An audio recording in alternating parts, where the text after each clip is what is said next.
Halo, selamat datang teman-teman semua di channel saya. Perkenalkan, saya Faras Aliafi. Pada channel ini saya akan membahas terkait data ataupun analytics beserta teman-temannya seperti artificial intelligence, machine learning, dan juga deep learning. Kedepannya saya akan membuat series ataupun playlist buat teman-teman yang sedang ataupun baru mulai belajar tentang data science ataupun machine learning. Dan juga saya akan coba sharing beberapa tools visualization seperti Tableau, Power BI ataupun Google Data Studio. Dan juga saya coba akan sharing tentang SQL. Buat teman-teman yang nggak mau ketinggalan bisa di subscribe dan juga jangan lupa dinyalakan tombol loncengnya. Pada kesempatan kali ini saya akan membahas tentang apa itu data science ya. Jadi buat teman-teman mungkin yang baru mulai, ini adalah overview ya ataupun gambaran umum tentang apa itu data science. Ini adalah table of content ataupun outline dari pembahasan kita kali ini. Pertama itu apa itu data science, kemudian kenapa kita butuh data science, dan apa aja sih kegunaannya, dan ada peran apa aja di dunia data science atau di dunia data. Kemudian bagaimana cara belajarnya ataupun alur belajarnya, dan yang terakhir sumber belajarnya di mana aja. Nah, jadi apa sih data science ya? Jadi data science itu adalah interdisciplinary field that use scientific method, process, algorithm, dan sistem ya. Perlu digarisbawahi to extract knowledge and insights from many structural and unstructured data ya. Jadi sebenarnya data science adalah sebuah ilmu atau gabungan ilmu yang menggunakan algoritma ataupun sistem untuk mengekstrak atau mencari atau mengambil informasi-informasi yang penting yang berharga dari data. Nah, bisa teman-teman lihat di diagram di samping ya. Ini adalah 3 pilar utama dari data science ya. Ada matematika dan statistik, kemudian computer science ataupun IT, dan yang terakhir domain atau business knowledge. Jadi sebenarnya teman-teman dari jurusan apapun, dari latar belakang apapun itu bisa menjadi seorang data scientist ya. Asalkan menggabungkan 3 keilmuan tersebut ya, dari matematika, statistik, dan computer science ditambah dengan domain atau business knowledge-nya. Contoh, misal teman-teman dari background ekonomi ditambah dengan matematika, statistik, dan pemrograman ataupun computer science, teman-teman bisa menjadi seorang data scientist. Ataupun dengan background lain ya, seperti psikologi, kemudian apalagi misalnya akuntansi, kemudian sosiologi, politik, ataupun di dunia teknik mungkin teknik geologi, teknik mesin, teknik pertambangan, dan lain-lain. Itu bisa menjadi seorang data scientist asalkan mereka menggabungkan dengan matematika, statistik, dan juga computer science untuk ya sekali lagi ya mengekstrak knowledge ataupun insight dari data mereka dengan menggunakan algoritma ataupun sistem. Nah, pertanyaannya, kenapa sih ini mulai dibutuhkan ya atau mulai ngetrend ya beberapa tahun terakhir baik di luar negeri dan juga di Indonesia? Nah, ini adalah riset yang dikeluarkan oleh Gartner, salah satu research company tentang teknologi di Amerika. Jadi pada tahun 2030 mereka memperkirakan ada 500 billion ya atau 500 miliar IoT ataupun Internet of Things yang akan terkoneksi dengan internet ya, ataupun device-device yang akan terkoneksi dengan internet. Nah, sekarang di tahun ini 2020 itu diperkirakan kurang lebih ada 20 billion atau 20 miliar. Jadi bisa teman-teman bayangkan pada tahun 2030 ini akan makin banyak lagi device ataupun IoT yang akan terkoneksi. Contoh, mungkin yang teman-teman sekarang mulai ngerasain atau mulai ngelihat kayak misalnya ada smart home, kemudian ada smartwatch, kemudian ada smart TV, kemudian ada smart car ya. Itu sekarang teman-teman bisa connect satu dengan yang lainnya hanya dengan menggunakan handphone misalnya, ya, dengan melalui jaringan internet. Dan tidak hanya di sisi konsumen, tapi di sisi industri ataupun manufacturer ataupun produsen, itu alat-alat mereka sekarang juga sudah mulai terdigitalisasi ya, atau sudah mulai terkoneksi dengan internet. Jadi bisa dibayangkan pada tahun 2030 itu akan banyak sekali IoT ataupun device yang terkonek. Nah, artinya semakin banyak device yang terkonek, semakin banyak data yang akan dihasilkan ya. Ini adalah salah satu riset juga yang dihasilkan oleh IBM. Mereka memperkirakan bahwasannya pada tahun 2030 terdapat 78 yottabyte. Ya. Jadi mungkin kalau yang teman-teman tahu atau yang kita tahu sekarang itu mungkin gigabyte ya, petabyte ataupun zettabyte ataupun pentabyte ya. Tapi ini pada tahun 2030 IBM ya, perusahaan teknologi memperkirakan ada sekitar 78 yottabyte. Nah, ini bisa teman-teman lihat yang berwarna ungu dan yang berwarna biru muda. Ini adalah bentuk datanya, ada yang unstructured dan structured. Nah, mungkin teman-teman yang sering melihat data itu structured ya, yang bentuk seperti di Excel ataupun di spreadsheet ya, itu bisa dibayangkan sebagai structured data.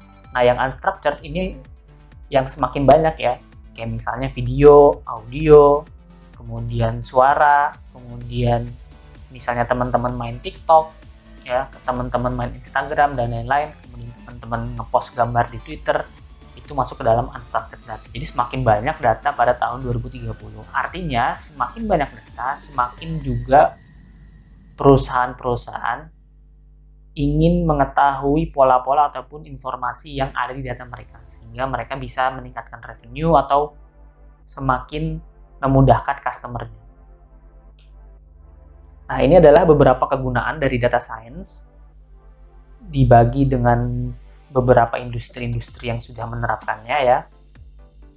Seperti misalnya e-commerce, mungkin teman-teman udah banyak melihat juga kalau misalnya di e-commerce teman-teman lagi searching atau klik ya, scrolling belanjaan, misalnya teman-teman beli sepatu ya, terus kan kalau teman-teman scrolling ke bawah tuh ada tulisannya ya, misalnya pembeli ini juga melihat produk serupa atau pembeli ini juga membeli produk yang sama.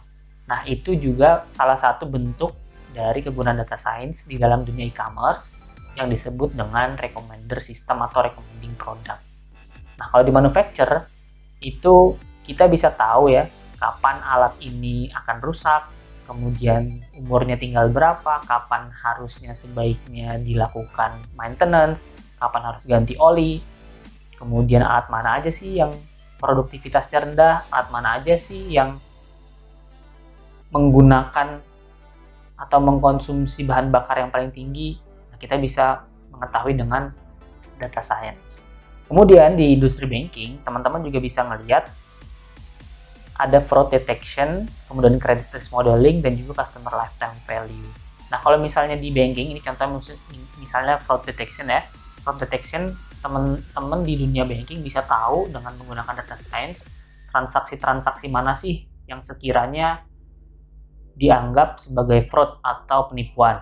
Ya, dengan menggunakan data science itu bisa ketahuan. Kemudian di dunia healthcare itu ada virtual risk, kemudian bioinformatics, drug discovery, kemudian medical image analysis. Kalau misalnya virtual assistant itu mungkin sudah mulai banyak sekarang. Kayak misal teman-teman nggak perlu langsung ketemu sama dokter atau langsung ke rumah sakit, tapi teman-teman bisa konsultasi dulu secara virtual menggunakan aplikasi, sehingga nanti dengan menggunakan data science, teman-teman bisa di-refer atau disuggest obat apa sih yang perlu teman-teman konsumsi, atau teman-teman nih sekarang lagi kena penyakit apa sih kira-kira sebelum nanti teman-teman menuju ke rumah sakit atau ke dokter. Kemudian kalau di transport, mungkin yang teman-teman paling sering dengar ya, itu ada Tesla, self-driving cars. Jadi si Tesla ini bisa membuat mobil yang bisa jalan sendiri ya, tanpa menggunakan sopir. Itu juga salah satu bentuk dari kegunaan data science. Kemudian kalau di industri finance, itu ada beberapa ya, kayak customer segmentation, strategic decision making, algorithmic trading, ataupun risk analysis. Nah, contohnya mungkin kalau algorithmic trading kayak teman-teman pernah ngelihat saham ataupun harga dolar. Nah, kalau di saham jadi kita bisa tahu kapan harga saham naik, kapan harga saham turun. Kita bisa mengetahuinya dengan menggunakan data science. Nah, di dunia data itu sendiri ada beberapa peranan. Mungkin secara garis besar dibagi menjadi 3 ya. Ada data engineer, data scientist, dan juga data analis. Nah, kita mulai dengan data engineer. Data engineer ini adalah orang-orang yang menyiapkan arsitektur atau menyiapkan pipeline atau alur-alur yang nantinya datanya ini bisa digunakan oleh data scientist maupun data analis. Jadi mereka yang menyiapkan data ibaratnya gitu. Mereka yang menyiapkan data sehingga datanya bisa dipakai oleh data scientist dan data analis. Kemudian kalau data analis itu mereka biasanya pekerjaannya lebih spesifik atau mendeskripsikan data yang telah ada ya. Jadi tidak sampai melakukan prediksi ataupun bahkan melakukan rekomendasi. Jadi biasanya mereka hanya satu scope di eksplorasi data. Nah, bedanya dengan data scientist biasanya selain mengeksplorasi, dia juga bisa melakukan prediksi dan juga melakukan rekomendasi. Seperti itu. Nah, skill-skillnya untuk data scientist biasanya matematik, statistik, dan juga programming dan communication. Dan programming skillnya biasanya ada SQL dan juga Python ataupun R. Kemudian kalau data engineer ada Hadoop, kemudian NoSQL ataupun SQL dan juga Python. Nah, data analis biasanya mereka menggunakan Excel, kemudian Tableau dan juga SQL. Seperti itu. Nah, kemudian ini adalah alur belajar secara umum untuk teman-teman yang ingin belajar atau menjadi seorang data scientist ataupun AI engineer ya, atau artificial engineer, kemudian ataupun machine learning engineer. Nah, ini dimulai dengan math dan stats konsep ya. Jadi teman-teman harus belajar juga dasarnya ya, dasar dari semua ilmu data science ataupun artificial intelligence sebenarnya adalah matematika dan statistika. Kemudian teman-teman lanjut belajar programming, baik itu menggunakan Python ataupun R ataupun nanti programming language yang lain. Kemudian teman-teman mulai belajar tentang database seperti SQL dan NoSQL. Kemudian teman-teman belajar tentang machine learning algoritmnya itu sendiri. Kemudian teman-teman belajar nanti machine learning libraries ya, seperti scikit-learn. Kemudian jika sudah advance, teman-teman bisa masuk ke deep learning. Di deep learning library-nya mungkin seperti TensorFlow, Keras ya. Kemudian algoritma mungkin seperti CNN, RNN dan lain-lain. Kemudian teman-teman belajar juga tentang big data ya, atau data visualization tool seperti Power BI, Tableau atau Google Data Studio. Kemudian teman-teman bisa masuk atau belajar lagi tentang big data tools dan juga ML cloud seperti Google Cloud Platform ataupun Azure ataupun AWS dari Amazon. Kemudian teman-teman bisa menjadi seorang data scientist dengan alurnya seperti ini. Nah, sumber belajarnya di mana aja sih? Nah, ada beberapa sumber baik di luar negeri maupun di Indonesia. Ini ada beberapa ya. Kalau di Indonesia seperti Purwadika, DQ Lab, Algoritma, Ikra, dan juga Evolve. Teman-teman bisa coba course ataupun kelas-kelas mereka. Dan mulai dari itu mungkin teman-teman bisa paham ataupun alur bagaimana cara belajar tentang machine learning maupun data science. Kemudian kalau yang gratis teman-teman bisa masuk di Kaggle ataupun di YouTube. Di YouTube udah banyak banget. Dan juga nantinya saya akan coba sharing juga apa-apa yang telah saya pelajari buat teman-teman yang masih baru belajar tentang data science dan machine learning. Saya coba sharing juga tahapan-tahapannya mulai dari pemrograman, kemudian statistik, sampai machine learning dan lain-lain. Teman-teman juga bisa ikut course di Coursera, edX, dan juga Udacity. Mungkin itu untuk pengenalan ataupun overview tentang data science. Mulai dari sini, ini adalah video pertama saya. Video selanjutnya saya akan coba membahas tentang pemrograman dengan menggunakan Python, kemudian nanti masuk ke statistik, dan juga kita coba nanti membahas tentang machine learning dan juga nanti ada deep learning.